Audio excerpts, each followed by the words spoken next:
Justice Suryakanta এবং justice Joymalya বাগচির বেঞ্চে যখন এই মামলা উঠছিল, অনেকবার এই মামলা উঠেছে, তখন জয়মাল্য বাগচি বলেছিলেন যে আপনারা অন্তত 100 মানুষকে নিয়ে আসুন যে যারা মৃত হিসেবে দেখানো হয়েছে কিন্তু তারা জীবিত। বিহারে 33 লক্ষ মানুষ ভোটার তালিকায় পাওয়া গেছিল যারা মৃত। সেখানে যোগেন্দ্র যাদব দুদিন আগে আপনারা দেখেছেন যারা পশ্চিমবঙ্গে এসেছিলেন, 3 জনকে হাজির করতে পেরেছিলেন। তখন সূর্যকান্ত বলে যে 3 জন মানুষকে দিয়ে 33 লাখ মানুষকে বিচার করব কি করে, এত তো বিচার করা যায় না। এবার যখন বলা হয় এই যে গরিব মানুষগুলো, ওদের তো নাকি কিছুই নেই, সবসময় যেটা বলা হয় ওরা কি করে নাগরিকত্বের প্রমাণ দেবে, তখন এখন যিনি চিফ জাস্টিস তখন সূর্যকান্ত প্রশ্ন তুলেছিলেন যে এরা কি কোনো সরকারি প্রকল্পের সুবিধা পায় না? যদি সরকারি প্রকল্পের সুবিধা পায় তাহলে তো তাকে তার নথি জমা দিতে হয়, না হলে ব্যাংকে, এখন তো সরকারি প্রকল্পের টাকা ব্যাংকে প্রচুর ট্রান্সফার হয়ে যাচ্ছে সরাসরি, তাহলে তারা ভারতীয় নাগরিক, এই নথি যদি তাদের কাছে না থাকে তাহলে কিভাবে ব্যাংকে টাকা ট্রান্সফার হলো? ব্যাংকে তো টাকা ট্রান্সফার হতে পারে না। তাহলে পরের লজিকটাও তাদের খাটলো না, অর্থাৎ সাংবিধানিক প্রক্রিয়া নিয়েও সেটা খাটলো না, এবং তারপরে তার বৈধতা, তারা যেটা বলেছিল যে এটা ঠিকভাবে চালানো হচ্ছে কিনা প্রয়োগ, সেই প্রয়োগটাও তাদের কাছে খাটলো না। এবং বিহারে 65 লাখ 66 লাখ মানুষের নাম বাদ পড়লো, অবশ্য তারপরে আবার 6 নম্বর ফর্ম পূরণ করে 21 লাখ ভোটারের নাম যুক্ত হয়েছিল। এবার ধরুন আমি একটা দিকে আইনগত দিক, এবার সেটা রাজনীতির বাজারে কিভাবে এলো। ভোটের সময় রাহুল গান্ধী সহ ইন্ডিয়া জোটের প্রত্যেকে বললেন যে ভোট চুরি হয়েছে, তারা ভোটার অধিকার যাত্রা করলেন। পশ্চিমবঙ্গ থেকেও গেছিল, হ্যাঁ, মমতা বন্দ্যোপাধ্যায় বা অভিষেক যাননি, দ্বিতীয় না তৃতীয় শ্রেণীর নেতারা গিয়েছিল, তারা সারা বিহার ঘুরলেন ভোটার অধিকার যাত্রা বলে, ভোট চুরি বলে। কিন্তু নির্বাচনের পর কি দেখা গেল, যে সাধারণ মানুষ ভোট চুরির কথাটা যে বলছেন সেটা বিশ্বাস করেনি, কারণ আপনি তো বলছেন হাজির করতে পারছেন না। কংগ্রেস নেতা যিনি দল ছাড়লেন তিনি বললেন যে আমরা বলছি 65 লাখ মানুষ যাদের অন্যায়ভাবে বাদ দেওয়া হচ্ছে, সেখানে আমি 65 জন মানুষকেও হাজির করতে পারছি না, সেখানে আমি লোককে বিশ্বাস করাবো কি করে ভোট চুরি হয়েছে, মুসলমান বাদ পড়েছে। আমি তো বলতে পারি গল্পের গরু তো গাছে নয়, নবান্নের 14 তলাতে ওঠে, তো মানুষকে আমি বোঝাবো কি করে, মানুষকে আমি জানাবো কি করে। ফলে তারা যে ন্যারেটিভটা তৈরি করতে যাচ্ছিল যে বৈধ ভোটার এবং মুসলিমদের বাদ দেওয়া হচ্ছে, সেটা কিন্তু বিহারে মুখ থুবড়ে পড়ল। ছোটবেলায় জানেন তো আমার একজন ঘোষিত শত্রু ছিল, অঙ্কে খুব কাঁচা ছিলাম, আমি কেসিনাথকে মোটামুটি ঘোষিত শত্রুর মতো দেখতাম। ওই বাদর তেল চকচকে বাসে উঠছে, বাদর নামছে, বাদর উঠছে, বাদর নামছে, আমি মেলাতেই পারতাম না যে কেন বাদর অতবার উঠবে, কেন বাদর এতবার নামবে, সেটা আমি মেলাতে পারতাম না।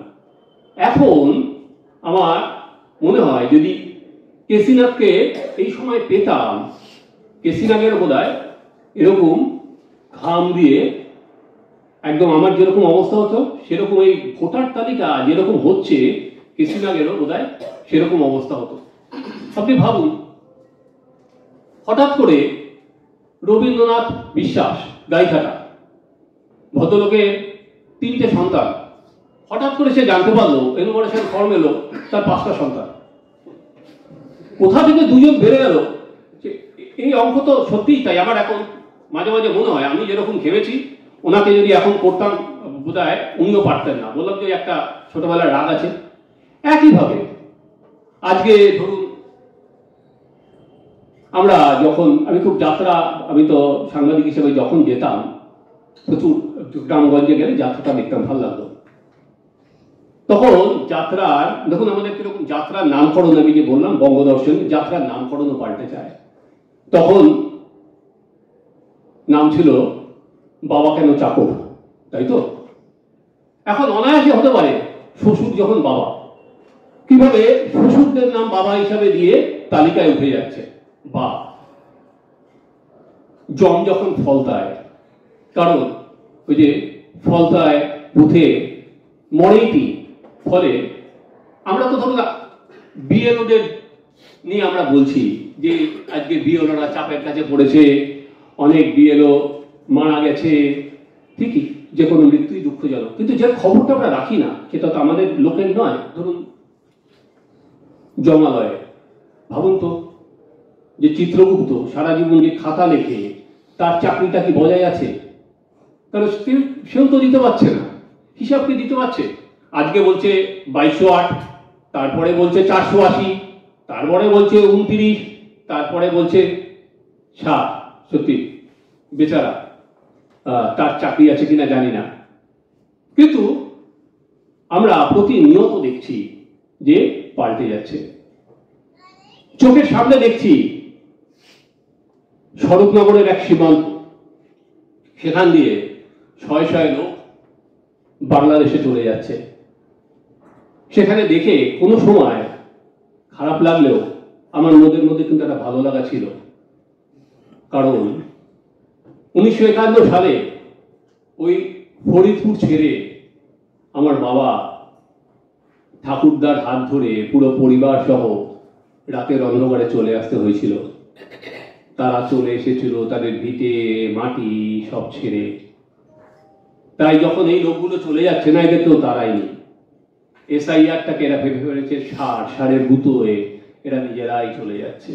হ্যাঁ, এই চলে যাওয়ার আমরা যেটা ভাবছি কত % চলে যাচ্ছে আমি জানি না, এটা কত যাচ্ছে সীমান্ত দিয়ে বিএসএফ কে নাম লিখিয়ে, কত চলে যাচ্ছে অন্য পার্ট দিয়ে রাতের অন্ধকারে ঢুকিয়ে, যেটাকে আমরা বলি ধূর পার্টি, তাদের ঘুষ দিয়ে, দালালদের ঘুষ দিয়ে অনেকে চলে যাচ্ছে, বা অনেকে যাচ্ছেও না, অনেকে হয়তো মিলিয়ে যাচ্ছে, যেটা আমাদের চোখের সামনে আমরা দেখতে পাচ্ছি না, পরবর্তীকালে আবার সেটা উদয় হবে। কিন্তু যখন ওই লম্বা লাইনগুলো দেখছিলাম, মানুষগুলো চলে যাচ্ছে, তখন কোথায় যেন একটা খারাপ লাগলেও আমার কিন্তু খুব একটা মনে হচ্ছিল যে এটাকে কি মধুর প্রতিশোধ বলে জানা নেই।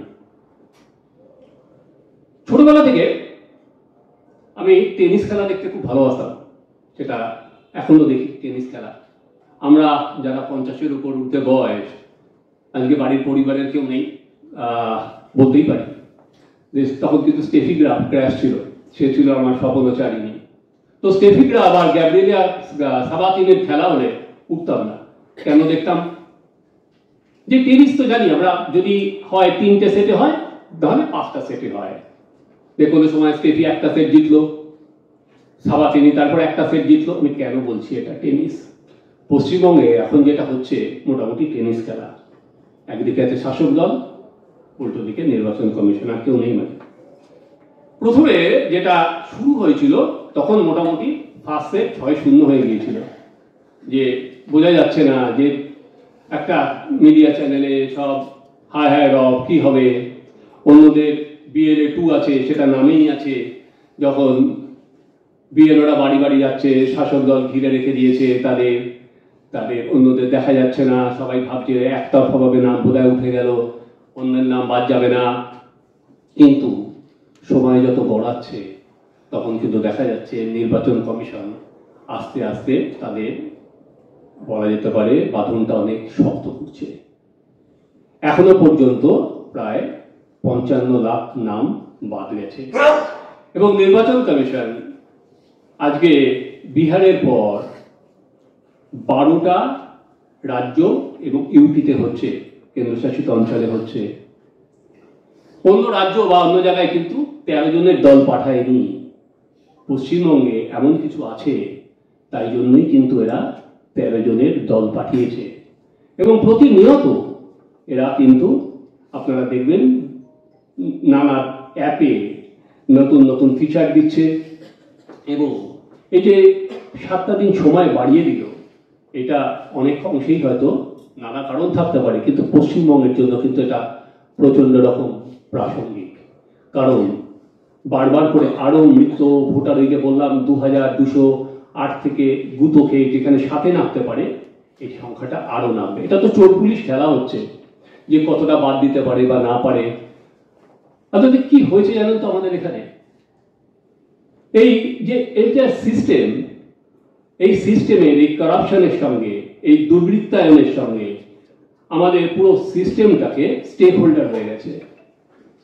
ফলে সবাই সবাইকে বাঁচাতে চাইছে। আজকে আমরা যখন সাংবাদিকতা করতাম তখন বরুণদা একটা কয়েনেস দিয়েছিলেন, যেটা হচ্ছে সায়েন্টিফিক রিগিং। বরুণদা সমস্ত লেখাতেই লিখতেন।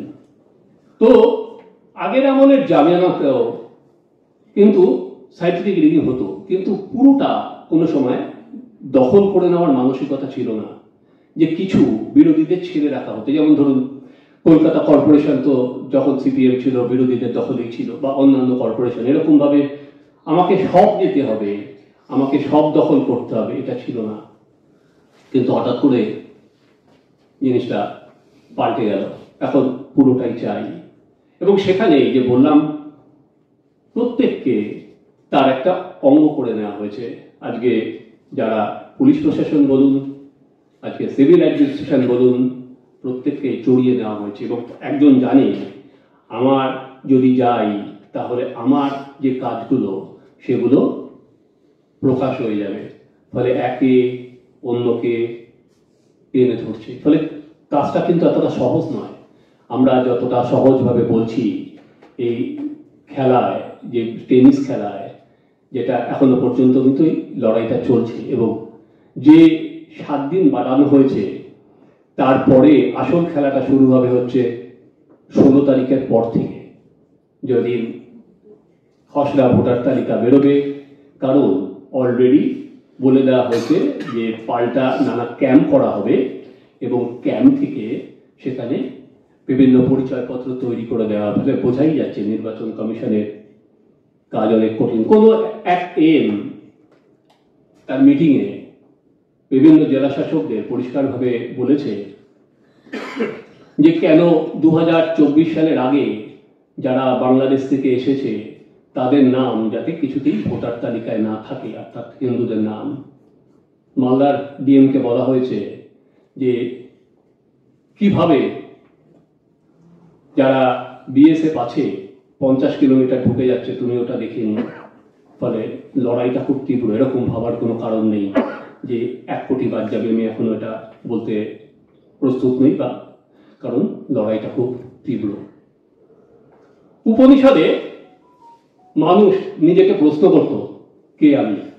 এই প্রশ্নটা আজকের দিনে সবার আগে দরকার। এই প্রশ্নই সত্যের উৎস বলে আমি মনে করি। রবীন্দ্রনাথ এই পরম্পরাকে আধুনিক অর্থে পুনর্জীবিত করেছিলেন। তার কবিতায়, তার গানে, তার প্রবন্ধে বারবার ফিরে এসেছে। যেখানে মস্তিষ্ক ভয়হীন, সেখানে যুক্তি মাথা তুলে দাঁড়ায়। এসআইআর নিয়ে ভয়মুক্ত হন। এটা আমাদের নাগরিক অধিকার, প্রত্যেকে যাতে তার নাম থাকে। তাতে এই এসআইআর কোনো বাঘ বা ভাল্লুক নয়। গণতন্ত্রের প্রয়োজনেই ভোটের তালিকা সংশোধনের প্রয়োজনের বাইরে এটা কিছু না। বৈধ ভোটার থাকবে, অবৈধ ভোটার চলে যাবে। ভারতের যারা নাগরিক তারাই ভোট করবে, যাতে দুধ এবং জল আলাদা হয়। আমি জানি না কতটা হবে, কিন্তু এটা একটা প্রয়াস তো বটেই। এই জন্যই আমাদের প্রত্যেককে এসআইআর যেরকম ভাবে চলছে, একজন গণতন্ত্র প্রেমী মানুষ হিসাবে সেটাকে আমাদের প্রত্যেকে তার পেছনে দাঁড়ানো উচিত। নমস্কার।